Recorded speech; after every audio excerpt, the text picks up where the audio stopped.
Para eso vamos a ir al texto en el libro de Hechos, capítulo 5, versículo 27. Ahí comenzamos a trabajar durante la mañana en algunos principios que van a ayudar en nuestra formación.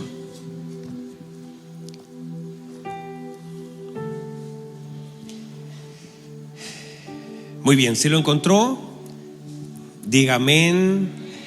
Y si no tiene Biblia, usted sabe que estamos, acérquese a un cristiano, alguien dijo. Bueno, y tenemos afuera también CFC Store, que puede pasar a buscar su Biblia ahí. Escuche lo que dice la palabra bendita del Señor. Hechos capítulo 5, versículo 27. Dice así: cuando los trajeron, los presentaron en el concilio, y el sumo sacerdote les preguntó diciendo: ¿no os mandamos estrictamente que no enseñasen en ese nombre? Y ahora habéis llenado a Jerusalén de vuestra doctrina, y queréis echar sobre nosotros la sangre de este hombre. Respondiendo Pedro y los apóstoles dijeron: es necesario obedecer ¿a quién? A Dios antes que a los hombres. El Dios de nuestros padres levantó a Jesús, a quien vosotros matasteis colgándole en un madero. A este Dios ha exaltado con su diestra por príncipe y salvador. Qué hermosa palabra, príncipe y salvador, para dar a Israel arrepentimiento y perdón de pecados. Y nosotros somos testigos suyos de estas cosas, y también el Espíritu Santo, el cual ha dado Dios a los que cantan. A los que vienen el día domingo. ¿A quiénes? A los que lee. Qué hermoso, ¿verdad? Ellos, oyendo esto, se alegraron muchísimo. No, ¿qué dice entonces? Ellos, oyendo esto, se enfurecían y querían matarlos. Entonces, levantándose en el concilio un fariseo llamado Gamaliel, doctor de la ley, venerado de todo el pueblo, mandó que sacasen fuera por un momento a los apóstoles. Y luego dijo: varones israelitas, mirad por vosotros lo que vais a hacer respecto a estos hombres, porque antes de estos días se levantó Teudas, diciendo que era alguien. A este se unió un número de como 400 hombres, pero él fue muerto, y todos los que le obedecían fueron dispersados y reducidos ¿a qué? A nada. Después de este se levantó Judas el Galileo en los días del censo, y llevó en pos de sí a mucho pueblo. Pereció también él, y todos los que le obedecían fueron dispersados. Y ahora os digo: apartaos de estos hombres y dejadlos, porque si este consejo o esta obra es de los hombres, ¿qué va a pasar? Lo que es de hombre se desvanecerá, mas si es de Dios, no la podréis destruir. Qué hermoso, hermano. Lo de Dios no se puede destruir. Si es de Dios, no la podréis destruir.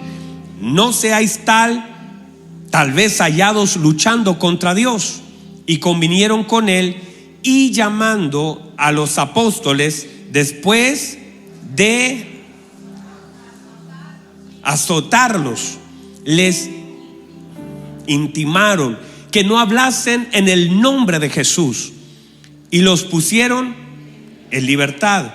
Y ellos salieron de la presencia del concilio llorando, enojados.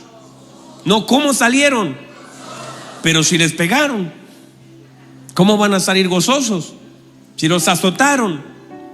Y ellos salieron de la presencia del concilio gozosos de haber sido tenidos por digno de padecer afrenta por causa del nombre. Y todos los días en el templo y por las casas no cesaban de enseñar y de predicar. Alguien dígalo con fuerza. ¿A quién? A Jesucristo, quien es el Señor, el príncipe, el Rey, el Salvador. Amén. Él es el Rey. Gracias, Padre. Qué hermoso. Muy bien, amados. Tome asiento, por favor. Y solamente un dato de utilidad pública. Estamos haciendo un overflow ahí que usted seguramente lo vio a la entrada. Ese lugar lo estamos desarrollando también para que los papitos puedan llevar a los niños a ese lugar. Y con eso también, porque a veces los niños se pueden volver un poco inquietos. Yo tengo 2 hijos, ahora están quietecitos ahí. Cuando más pequeños corrían, gritaban. Y ese lugar va a tener parlantes y también va a tener un televisor que usted ya lo vio, más un ventanal gigante que nos va a conectar, con el fin de que cuando haya niños que quieran caminar o correr o estar un poquito inquieto, se pueden llevar allá y así ellos estarán también con un poquito más de espacio. Todos entendemos que los niños lloran, ¿verdad? Que los niños a veces se sienten un poquito inquietos porque mucho rato ahí, imagínense ahora 2 horas sentados ahí, imagínense. Entonces es importante que los niños también, cuando se pongan un poquito inquietos, ya los pueda llevar un poquito hacia atrás y con eso también el poder relajarse, porque usted se pone nervioso, el niño se pone nervioso, la gente se pone nerviosa. Entonces la idea es poder darle esa tranquilidad y para eso estamos trabajando en eso también. Amén. Muy bien. Mire, estamos hablando acerca de la honra y honrar tiene que ver con el valor que nosotros entendemos que tiene el Señor. El lugar que el Padre le ha dado, pero también ese lugar que el Padre le ha dado, tiene que usted conocerlo y también otorgarlo. No se trata solamente del que el Padre le haya dado lugar a nuestro Señor Jesucristo, sino también cuál es el lugar que nosotros entendemos que Él tiene y ahora el valor que le damos a ese lugar. Por tanto, cuando hablamos de la obediencia, tiene que ver justamente con esto, porque obedecer también es honrar. Vamos creciendo en la medida de nuestra honra, en la medida que también vamos creciendo en nuestra obediencia. A veces algunos hablamos durante la mañana que tienen alguna obediencia selectiva, deciden en qué obedecer. No tienen una obediencia ni exacta ni total, sino una obediencia selectiva. O sea, yo hago lo que me parece que debo hacer y no obedezco en las cosas que para mí son difíciles o incómodas. Y esa es una obediencia selectiva. O sea, yo defino lo que quiero obedecer. Y si hay algo que me incomoda, no me gusta o me pide demasiado, entonces me resto de la obediencia. Y eso está completamente mal. La obediencia no tiene que ver solamente con hacer aquello que Dios nos pide, sino que hablamos de 3 elementos importantes. Número 1, la actitud. Número 2, la motivación. Y número 3, el entendimiento. Esto quiere decir que no sirve solamente el obedecer con la actitud incorrecta. Alguien podría obedecer de mala gana, aunque usted no diga amén. Alguien podría obedecer de malas ganas. De hecho, alguien podría decir amén de malas ganas. No sé si le ha pasado que de pronto, bueno, Vicky delante lo dijo, abraza a su hermano, y le aseguro que hay gente que en ese momento saca su celular, otros cierran sus ojos, otros se sientan o otros miran para otro lado porque les incomoda a veces en pequeñas cosas obedecer. Entonces, ¿cómo podremos crecer en honra si no crecemos en obediencia? En pequeñas cosas. A veces todo nos incomoda y a veces la gente lo hace por cumplir. Cuando viene un hermanito, porque el hermanito es muy simpático, ¿verdad que sí? Así, uy, qué bueno que vino, y usted lo saluda así como de malas ganas. O de pronto yo he estado ahí atrás parándome para saludar a la gente cuando termina la reunión. Y cuando me pongo al lado de los mujeres, hay gente que saca la vuelta, no porque estoy yo, y es más, hay unos que se ven por acá y dicen, pastor, y se devuelven. Yo digo, ¿por qué se devuelven? Porque estoy yo. No tiene sentido. Hay gente como que tiene complicaciones con saludar al otro. Y a veces incluso cuando decimos saluda a su hermano, hay personas que les incomoda y no lo hacen. Y si lo hacen de mala gana. Entonces nos sirve obedecer una instrucción si tenemos mala actitud para obedecerla. Es como cuando usted manda a su hijo. ¿Ha mandado alguna vez a su hijo? Y ha ido de malas ganas, rezongando. Yo tenía un vecino, ¿te acuerdas, mamá? El Rodrigo. Y decía, a mí no más me mandan, decía. Uno escuchaba al lado de la vecina, Rodrigo. Y él gritaba, a mí no más me mandan. Tenía a su hermano que se llama Orlando, ¿verdad? Y el Rodrigo lo mandaban y reclamaba por todo. Espero que Rodrigo no me esté viendo, si no, yo sé que Dios lo ha cambiado. Y él decía, a mí nomás me mandan. Y siempre decía lo mismo. Y al final terminaba haciendo, claro, porque la mamá no había negociación. Sacaba la chancleta voladora. Entonces, a veces la gente obedece, pero con la actitud equivocada. Usted se imagina a Abraham subiendo al monte diciendo, pero ¿para qué? Reclamando, ¿para qué me da un hijo si me lo va a quitar? O arrastrando a Isaac, ven para acá. No tiene sentido. O sea, si no tenemos la actitud correcta para obedecer, entonces finalmente nuestra obediencia es imperfecta. Y entonces de esa manera nosotros no obedecemos a Dios. A veces la gente no tiene más alternativa que hacer lo que Dios le pide. Imagínense Jonás. Jonás está yendo para otro lado, un pez lo traga, al final termina, pero él no tiene la actitud correcta para obedecer a Dios. Él está siempre reclamando, criticando, juzgando. Por eso el día jueves dije que al final Dios usó a un Jonás como también nos usa a nosotros. Y a veces no tenemos la actitud correcta para ser usados por el Señor. Y a veces obedecemos, pero de mala manera. Entonces, número uno, la obediencia no será perfecta si nosotros no tenemos la actitud correcta para obedecer. Entonces, por eso el Señor, la Biblia dice, por el gozo puesto delante de Él. El Señor no solamente tuvo una obediencia perfecta, sino también una actitud correcta para entregar su vida por cada uno de nosotros. Que incluso, mire esto, estuvo en el Getsemaní con personas que se dormían mientras Él sufría. La gente se burlaba cuando a Él lo clavaban. Se burlaron cuando le pusieron una corona. Todo alrededor era burla.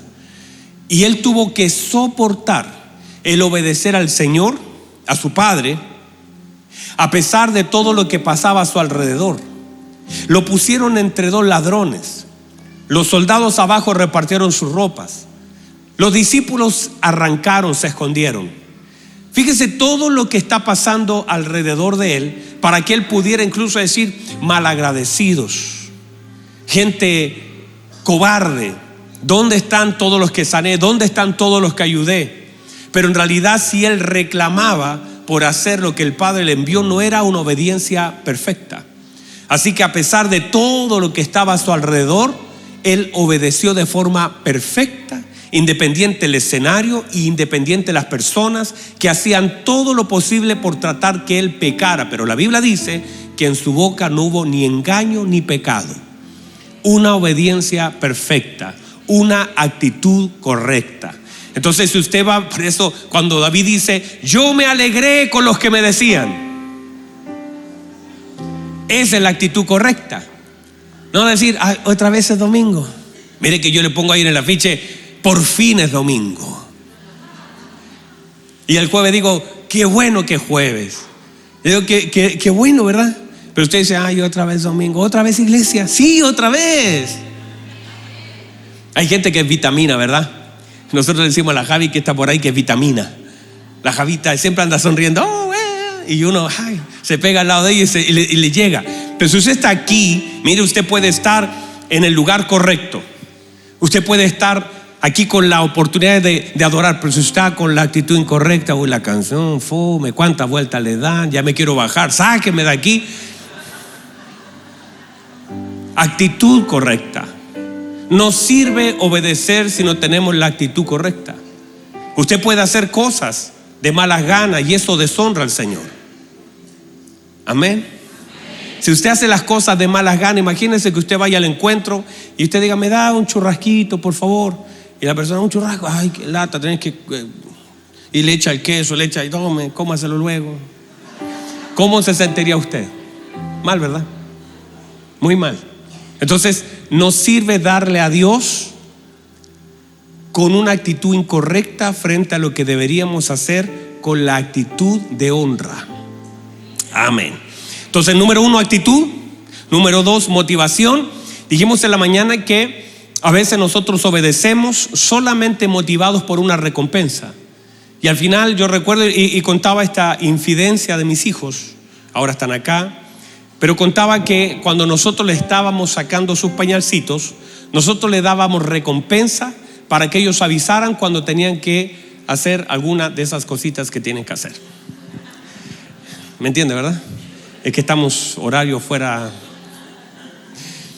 Entonces, cuando ellos querían ir al baño, nosotros les decíamos, tienes que avisar, y si avisas, te vamos a prender una velita y tú la vas a apagar, pero tienes que avisar. Y cada vez que avisaba, nosotros le prendíamos una velita y entonces lo celebrábamos. Entonces, la gente se acostumbra a tener una velita en su vida como buscando una compensación por causa de la obediencia. Y entonces, comúnmente lo que hace la gente es querer recibir algo por lo que hace para Dios. ¿Qué me van a dar?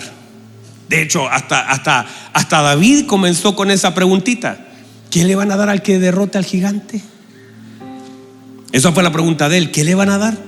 No, después como que cambió la cosa. Dijo, ha provocado al ejército. Está bien. Pero la primera cosa dijo, ¿y qué le van a dar? ¿A dónde apago la velita? O sea, el hecho es que muchas personas siempre están buscando una velita como recompensa por una obediencia que le otorgan a Dios. Pero una persona que va creciendo, imagínense ahora que yo le diga, no sé, a Daniel, que mide 4 metros y medio, que yo le diga a Daniel, Danielito se baña y le pongo una velita. ¿Qué velita? Un golpe. O sea, ahora no hay velitas. ¿Por qué? Porque Daniel ya creció. Imagínense que me vaya a pedir una velita. Papá, voy al baño, préndeme la velita. No, ya no sería como. Y el problema es que muchas veces nosotros quedamos pegados en la vida con las velitas de la recompensa. Está bueno para haber traído una vela, porque ya que Sergio trae cadenas, trae tanto, voy a traer una vela. Entonces, cuando digo eso, es que la motivación, cuando mi obediencia está ligada a una motivación incorrecta, no es perfecta mi obediencia, porque en realidad lo estoy haciendo no por honra, sino por interés. Y hay un montón de personas que lo único que quieren es saber qué Dios le va a dar si ellos le obedecen. Entonces eso no es madurez. Justamente eso muestra lo contrario, inmadurez. Nosotros no hacemos las cosas por lo que Dios nos puede dar. Nosotros lo hacemos por lo que el Señor ya nos ha dado. Y segundo, porque entendemos quién es Dios. Por eso no vamos a negociar con Dios. A Dios se le obedece. Con Dios no se negocia. Por eso yo les he dicho a ustedes, y lo vuelvo a reafirmar por si hay alguien que me ve por primera vez. Yo le digo, tú no puedes decirle al Señor, Señor, si tú me sanas, yo te voy a servir. Usted no puede negociar. Señor, si tú me abres la puerta, yo te voy a servir. Porque así la gente empieza a negociar con Dios. Tú no debes negociar. Mire, si Dios te sana es por su misericordia, por su gracia, por su fidelidad. Y si no te sana, tienes que adorarlo igual de todas formas. Tienes que servirlo igual, tienes que amarlo igual. Nosotros no negociamos con Dios, nosotros obedecemos, servimos y amamos a Dios. O sea, Dios no te va a sanar por la promesa que tú haces. No es que Señor, porque Dios mismo sabe que somos incapaces de cumplir nuestras promesas. ¿No se acuerda usted? Mire, yo le voy a decir, yo estuve ahí haciéndole promesas a Dios que para que me salvara de situaciones y no fui capaz de cumplirlas. Y me di cuenta que Dios no me lo concedió por mi promesa, sino por su misericordia. No es que, porque uno le puede decir cualquier cosa, Dios sabe, Dios dice, no me vas a cumplir. No te voy a dar lo que me pides por la promesa que me haces, sino por la misericordia que tengo. Entonces, ¿se acuerdan de aquel leproso? Escuchen una pistola marciana. Mire, ¿se acuerdan que el leproso? Hay un leproso que le dice, Señor, si quieres, puedes limpiarme. ¿Se recuerdan? Si quieres, puedes limpiarme. Ahora el Señor sabe que ese leproso, a pesar de que el Señor le encarga rigurosamente que no le diga a nadie, que no le cuente nada a nadie, el Señor siempre sabe que este leproso no va a cumplir. y lo sana a pesar de que sabe que aunque le diga lo que le diga, no va a ser capaz de cumplir lo que el Señor le ha mandado. Entonces, cuando uno ve ese pasaje, uno nota que el hombre normalmente incumple lo que el Señor le dice, a pesar incluso de lo que el Señor le ha dado. Por eso, lo que es la obediencia es un estado manifiesto de madurez. ¿Quieren saber cuán maduros somos? Vea cuán obedientes somos. La obediencia es una medida de madurez. Y entre más obedientes y exactos somos en la obediencia, manifiesta mayor madurez. Ya no tiene que ver con si me gusta, si quiero, si me parece. Ya no. En la medida que nosotros entendemos la importancia y la grandeza de nuestro Señor, le vamos a otorgar a Dios una obediencia total y plena. Número 3, entendimiento. Hablamos acerca de, entonces una obediencia no puede ser perfecta si no tiene la actitud correcta, la motivación correcta y el entendimiento de las cosas que hago, si entiendo lo que hago para Dios y si entiendo a Dios a quien obedezco. No es solamente para que Él no me manda al infierno, no. Y no es que me suelte, es que le amo, es que le sirvo, es que soy de Él. Por lo tanto, entiendo lo que hago. Ya la obediencia comienza a crecer. La obediencia que está bañada de entendimiento tiene un fruto poderoso, porque tú ya no lo haces por hacer, entiendes lo que estás haciendo y a quién le estás concediendo lo que haces. Entonces, la obediencia, ¿sabe lo que es? La obediencia es un desafío real a mi voluntad. Es saber si de verdad he sometido mi voluntad o todavía estoy luchando con mis propios deseos. Muy bien, pero si nosotros no crecemos en obediencia, tampoco estamos creciendo en honra. Por eso yo puedo, de hecho voy a ir al mensaje número 192 de la honra, y puede ser que nada en nosotros haya cambiado. Que yo pueda llegar al mensaje 1000 y todavía sigamos sin honrar al Señor, sin entender nada ni hacer nada de todo lo que tenemos que hacer. Obediencia, diga conmigo, obedecer. Siempre será una oportunidad. Y dentro de eso, ¿cómo podemos obedecer? Decidiendo hacerlo. La obediencia parte por una decisión y parte por una rendición. No podremos obedecer si no decidimos hacerlo. Y esa obediencia que decidimos darle al Señor como honra debe estar como primera cosa. Míreme. O sea, yo decido obedecer y honrar a Dios. Y después hacia abajo, cualquier decisión que yo tome es mucho más sencilla, porque la primera ya lo decidí. Voy a honrar a Dios con mi vida. Así que cualquier cosa que tenga que decidir hacia abajo estará sujeta a la primera, que es: voy a obedecer a Dios con mi vida. Así que cuando alguien me invita a un lugar que no debo, esta obediencia que decidí darle a Dios marcará la línea. Cuando alguien quiera que yo hable algo que no debo hacer o haga algo que no debo, no puedo hacerlo porque decidí honrar a Dios como una decisión de mi vida. Así que todas las demás decisiones quedarán sujetas a esta decisión mayor. Voy a honrar a Dios, cueste lo que cueste. Ay, Padre, eso debería ser una cosa muy real aquí adentro. Voy a honrar a Dios. Y a partir de esa honra a Dios, todas las demás decisiones se sujetan y se someten a esta decisión. He decidido honrar a Dios. Y cuando usted decide honrar a Dios, todas las demás decisiones son más sencillas tomarlas. Porque cuando a usted le dicen algo, usted piensa y dice: ¿esto honra a Dios? No, no lo honra, no lo hago. Ir para allá honra a Dios, no, no lo honra, no voy. Esto que digo honra a Dios, no, no lo honra, no lo digo. Esto que me quieren contar honra a Dios, no, no lo honra, no lo escucho. Qué sencillo, ¿eh? Entonces uno decide honrar a Dios y todo lo demás se somete. Pero cuando alguien no toma esa decisión de honrar a Dios, siempre va a negociar sus propias convicciones. Cuando alguien no decide honrar a Dios, siempre irá donde no debe ir, hablará lo que no tiene que hablar, oirá porque en realidad no ha tomado la decisión de honrar a Dios. Por eso honrar a Dios es una decisión que demanda obediencia. No podríamos honrar a Dios si no le obedecemos. Entonces usted puede venir a congregarse. Gloria a Dios, qué bueno que no deje de venir, por favor.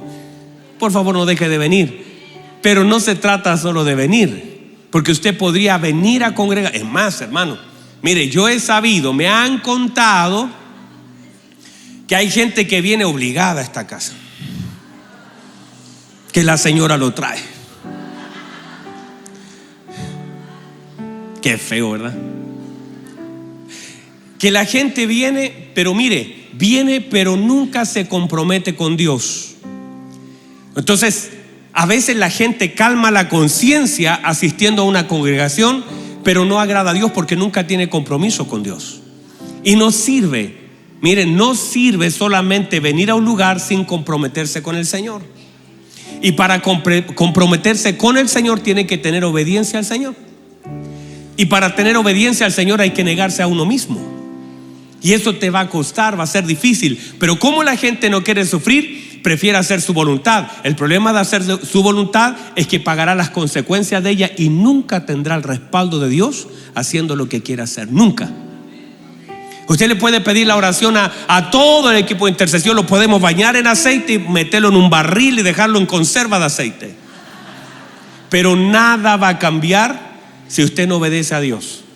Y no importa quién ore, llame a todos los programas del mundo, que venga la gente del extranjero, que le toquen el chofar, que hagan cualquier cosa, intercesión, ayuno, le pasen una ruda. No, eso no tampoco. Cualquier cosa no sirve si no obedece. Si usted hace su voluntad, pagará el precio de ella. Por eso no se trata solamente de estar en un lugar, ya está, gloria a Dios. Ahora someta su voluntad. Y ahí está la diferencia entre alguien que viene a congregarse y alguien que somete su voluntad a Cristo.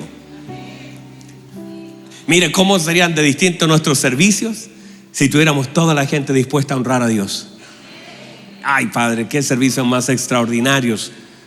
Pero como tenemos un grupo de personas que solamente vienen a ver qué pasa, a ver qué me dan, qué predican, cómo está la cosa, y que después dicen más o menos nomás el mensajero. No, la alabanza estuvo muy fuerte, la música, el lugar, la silla, todo le molesta. Porque cuando una persona se desconecta del Señor, en realidad siempre tendrá problemas con la gente. Pero cuando una persona tiene comunión con Dios, tendrá paz con la gente. Mire, los conflictos que se originan entre las personas, que no te caiga bien tu hermano, que no te parezca quien canta, y por qué canta Vicky, y por qué canta Bernardo, y por qué toca el hermano, y por qué, y todo eso, ¿por qué? Están porque tienes problemas de comunión con el Padre. Pero cuando tu vida con el Padre está alineada, entonces comienza a tener comunión con la gente. Pero no puedes estar bien con la gente si no estás bien con el Padre. Por eso hay personas que pelean con todos. Pelea con el de estacionamiento, pelea con el ujier, pelea con la señora con el niño, pelea con el de la batería, pelea con el del sonido, pelea con el pastor, me pone así cara de malo, así como no te recibo, pastor. Mire, en realidad el problema no es conmigo, el problema que tienen ustedes con Dios. Y la consecuencia de ese problema de comunión con Dios lo vamos a tener entre nosotros. Tienes problemas con tus hijos, tienes problemas con el vecino, tienes problemas con el jefe, porque en realidad tienes un problema de comunión con Dios. Y cuando tenemos problemas de comunión con Dios, siempre se va a reflejar en el problema con la gente. Padre Santo. Pero cuando tenemos comunión con Dios, amamos la gente.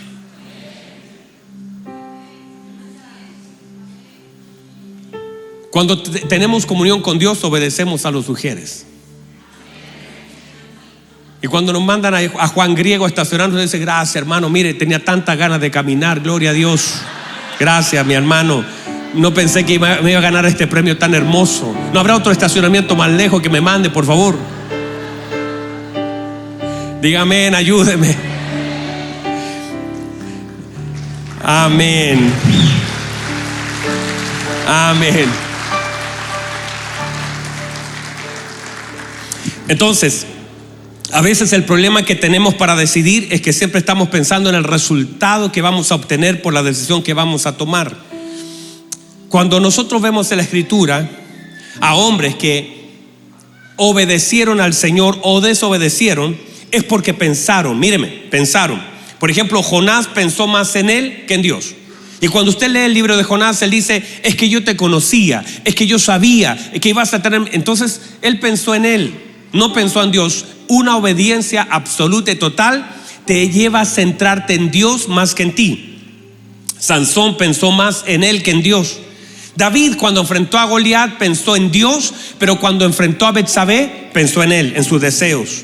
Judas pensó más en él que en el Señor Jesucristo. No le importó la gente, no le importó los discípulos, solo le importaba tener más plata. Entonces, lo que define la decisión que voy a tomar es en quién estoy pensando. O sea, mis pensamientos serán la base de mis decisiones. Quien gobierne mis pensamientos, gobernará mis decisiones. Por eso, cuando pensamos solo en nosotros, decidiremos cosas que nos agraden a nosotros. Pero si nosotros pensamos en el Señor, vamos a tomar decisiones que lo honren a Él. Esto es, ¿a quién quiero agradar? ¿O a quién quiero complacer? ¿A Dios, a mí o a los hombres? Fíjese que usted, todas las decisiones que ha tomado, y por favor le pido que piense en la vez que se equivocó, la decisión que tomó, el error que ha costado caro. Piense en quién pensó y se va a dar cuenta que usted pensó en usted o en los hombres, pero nunca en Dios. Cuando usted piensa en Dios, se niega a sí mismo. Y quien gobierna tus pensamientos, gobernará tus decisiones. Por eso cantarlo, Mauri, es más sencillo. Mi pensamiento eres tú, Señor. ¿No te la sabes, Mauri? Usted es pentecostal. Vaya por su cheque. Está moderno este Mauri. Puro músicos modernos ahora aquí. Ese pensamiento eres tú, Señor. Mire, eso suena bien, pero en la práctica, en la verdadera práctica, muchas veces nosotros pensamos más en nosotros que en Dios, y por eso pagamos las consecuencias de las malas decisiones que tomamos. Fíjese el momento de mayor sufrimiento. ¿Pensó en Dios o pensó en usted? El resultado de su decisión. Personas que se casaron de forma equivocada con alguien que no amaba al Señor, no servía al Señor, se relacionó, cayeron en fornicación, cayeron en pornografía, están metidos en la droga. Solamente pensar, no estaban pensando en Dios. No dijeron: esto honra a Dios, qué bueno, ¿a dónde está el cigarro? No, pensaron en ello, en cómo satisfacer sus deseos, y a causa de satisfacer sus deseos, el resultado de eso es catastrófico.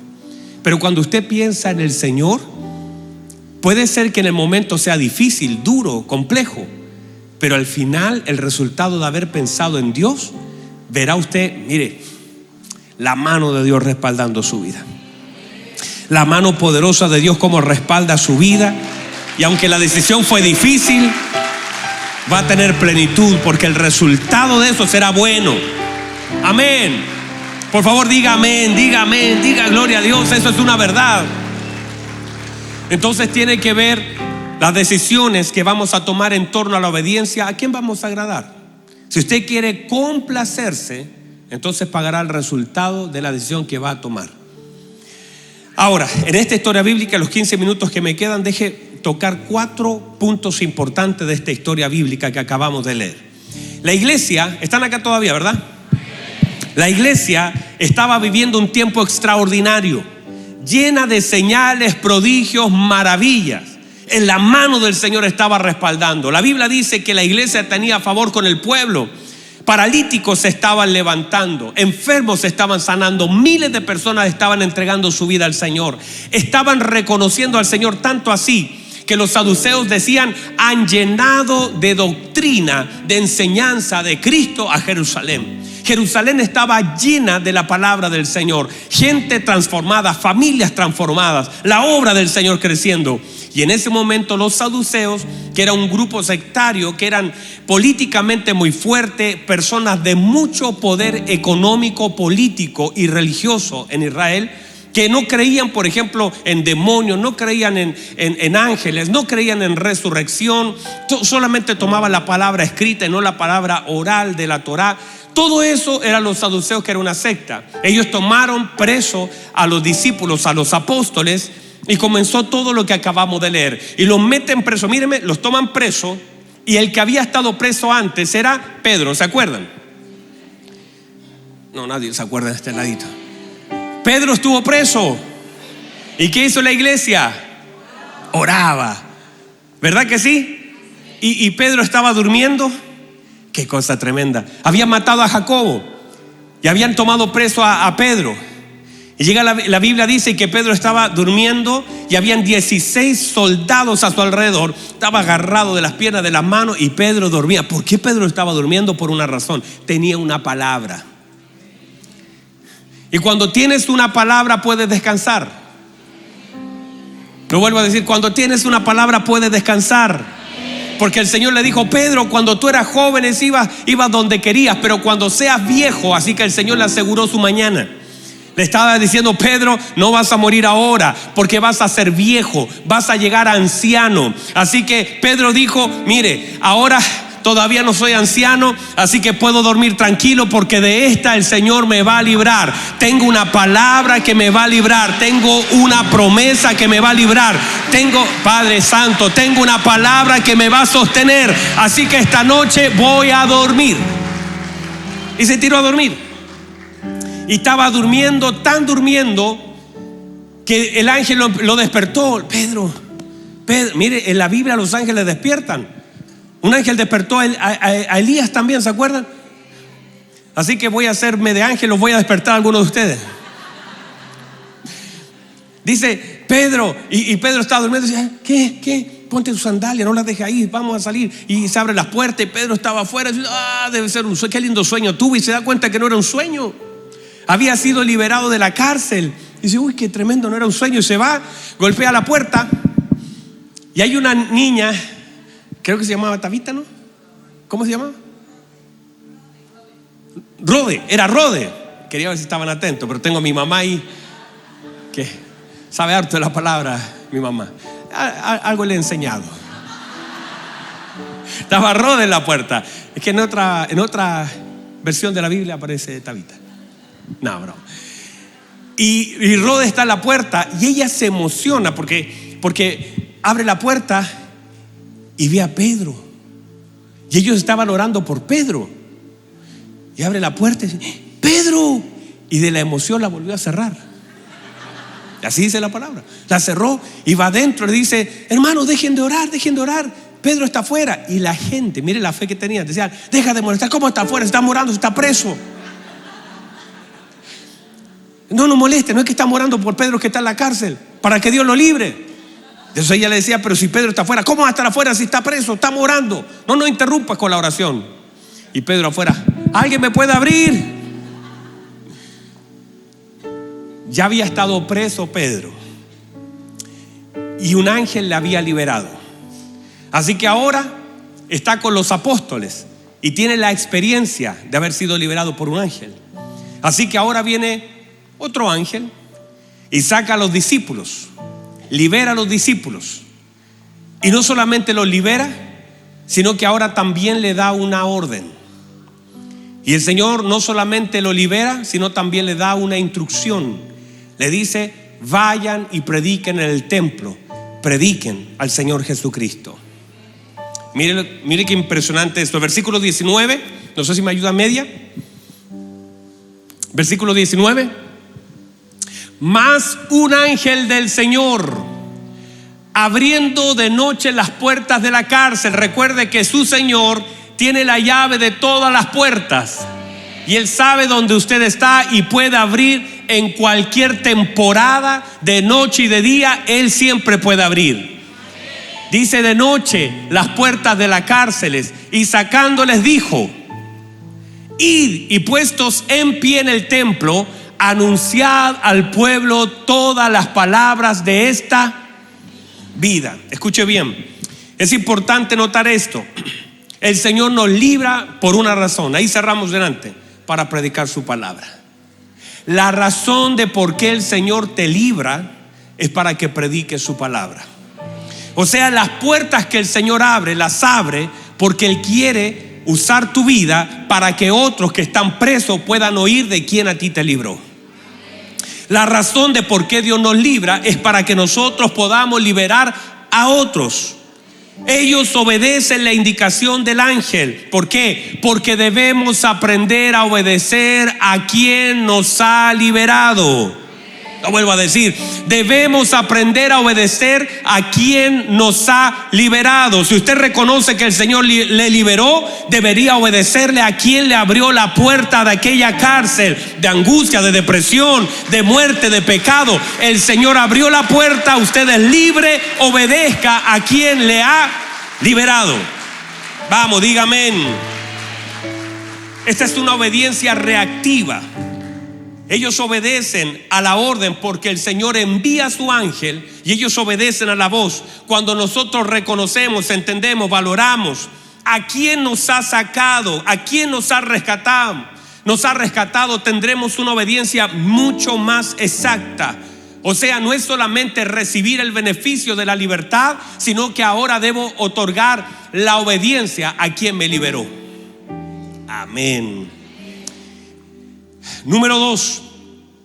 Ahora, dentro de las cosas que suceden, es como muy cómico, entre comillas. Yo lo leí y me daba un poquito de risa, porque todos piensan que los apóstoles están presos, y los saduceos y los fariseos asumen que ellos están en la cárcel, pero ellos están predicando en el templo. ¿Qué cosa más? Vamos al texto, versículo 23. Dice, por cierto, la cárcel hemos hallado cerrada con toda seguridad. O sea, el hombre puso toda seguridad, pero Dios puso la libertad. Mire, no importa lo que el hombre cierre, Dios todavía lo puede abrir. No importa las puertas, hay gente que le pone candado a algo y Dios dice, lo decido abrir. Dios puede abrir cualquier cosa. Cuando Él decida abrir, nadie puede cerrar. O sea, dice, por cierto, la cárcel la hemos hallado con toda seguridad. Y mire, y los guardas afuera de pie ante las puertas. Entonces, ¿qué pasó? Porque ellos están así, los guardias están así, mire, están despiertos, están así. ¿Cómo salieron? No sabemos si fueron invisibles, transportados, no sabemos. Pero ellos dicen que es raro, la cárcel está segura, los guardias están despiertos. ¿Qué pasó? Pero no hay nadie adentro. Es como Dios decide hacer las cosas. Y alguien por ahí dice, no hay nadie adentro, pero hay alguien sí que está predicando. Unos que estaban presos ahora están en el templo, porque una persona, la manifestación de la libertad es donde te encuentras cuando el Señor te ha hecho libre. ¿Dónde vas cuando el Señor te ha hecho libre? A predicar el evangelio, a estar en la casa de Dios sirviéndole, honrándole y agradeciendo lo que el Señor pudo hacer donde nadie más podía intervenir. Vamos, diga amén.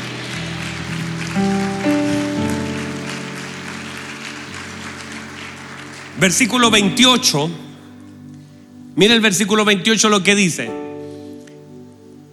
Dice, no os mandamos estrictamente que no enseñaseis en ese nombre. El problema que ellos tienen no es solamente lo que dicen, sino el nombre que respalda lo que dicen. Ellos tienen problema con el nombre, porque ese nombre genera problemas. Ese nombre genera problemas porque ese nombre sacude territorios. Ese nombre hace retroceder las tinieblas. Por eso ellos no tienen problema con Juan, con Pedro. El problema no es Juan y Pedro. El problema es el nombre, porque ese nombre les daba autoridad.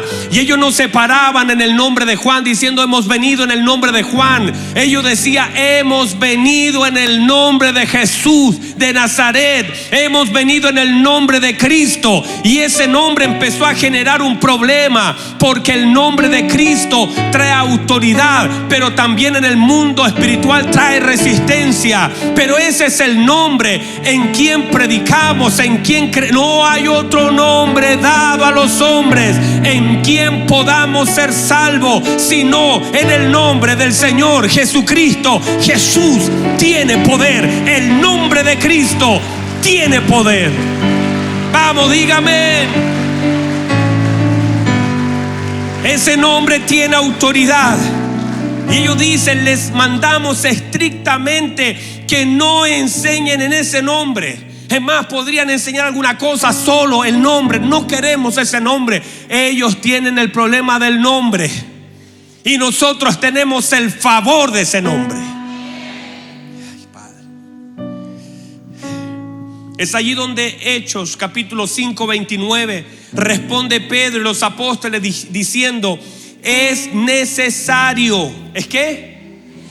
Es necesario obedecer a Dios antes que a los hombres. Esto quiere decir que cuando la voz del hombre se interpone con la voluntad de Dios, hay que hacer la voluntad de Dios.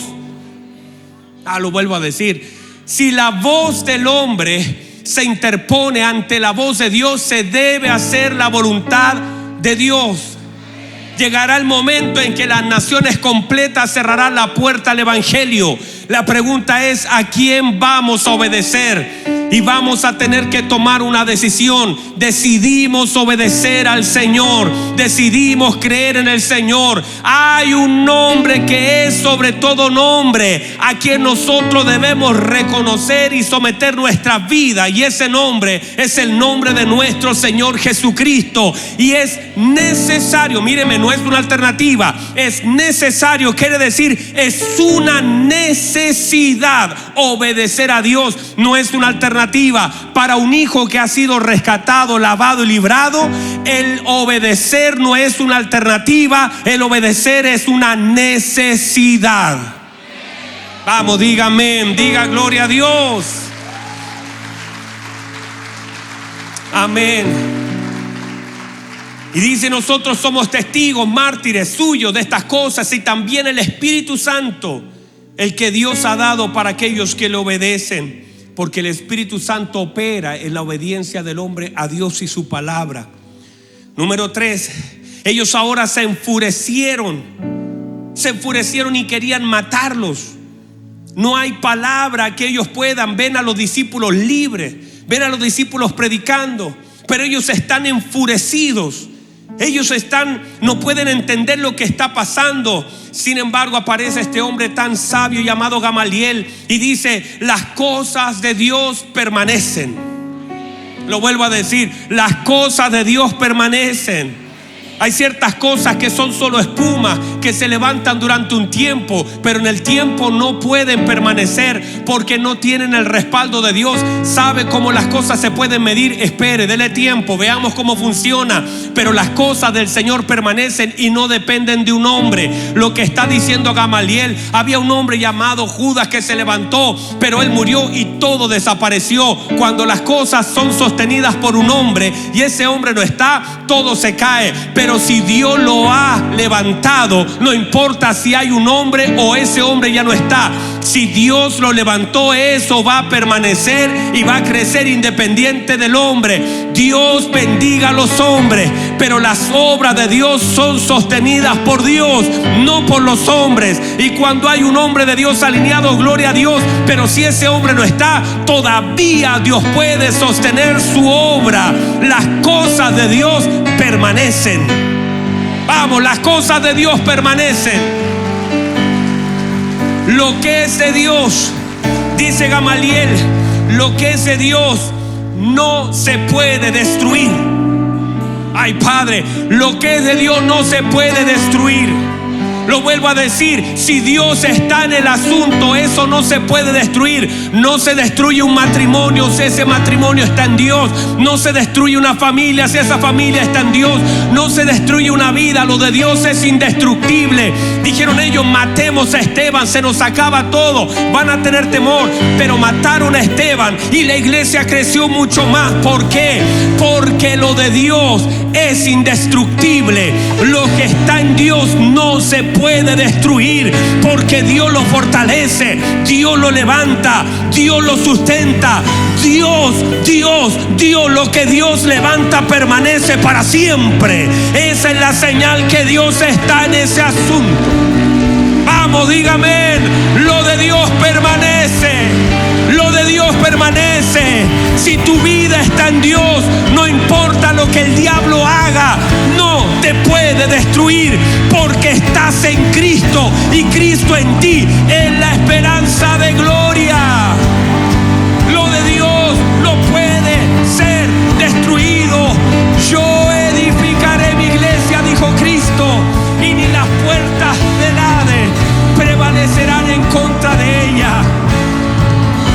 Se han levantado gobiernos, se han levantado oposición, se han levantado en todo lugar, en Argelia y en tantos lugares.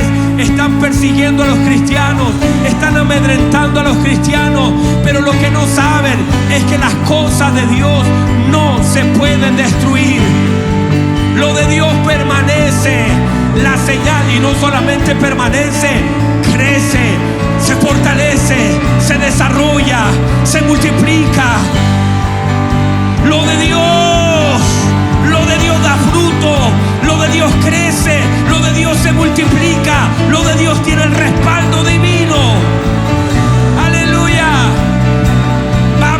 Vamos, alguien aquí puede celebrar a Dios. Lo de Dios permanece.